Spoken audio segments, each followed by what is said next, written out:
ตองนั้นบานอยู่บนยอดดอยดอกเอื้องสามปอยบอกเคยเบ่งบานบนลานพื้นดินไม้ใหญ่ไพรสูง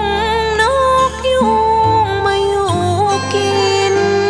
เสียงซึ่งสลอจอยโซ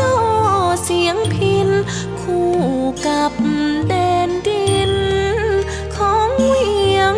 เชียงใหม่สาวเจ้าควรภูมิใจบ่ลืมว่าวลูกแม่ระมิงคนงามงามต้องงามคู่ความเด่นดีต้องหักศักดิ์ศรีของกุลสตรีแม่ยาแม่ยิงเยือกเย็นสดใสมันดามแม่ปิงมันคงจริงใจหักใครหักจริงสาวเอ่ยสาวเวียงพิงสาวเครือฟ้าเกยสมสารแม่สาวบัวบานนั่นคือนิทานสอนใจ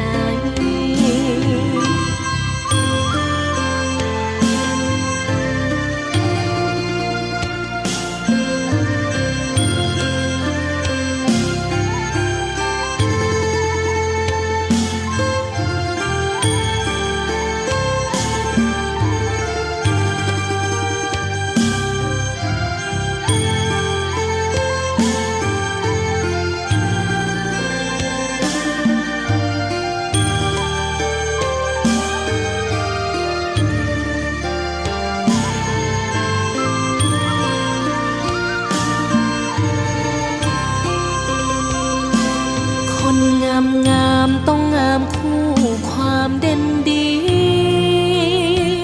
ต้องหักศักดิ์ศรีของกุลสตรีแม่ยามแม่ยิงเยือกเย็นสดใสมันดำแม่ปิงมันคงจริงใจหักใครหักจริงสาวเอ่ยสาวเวียงพิงสาวเครือฟ้าเคยสมสารอีกแม่สาวบัวบาน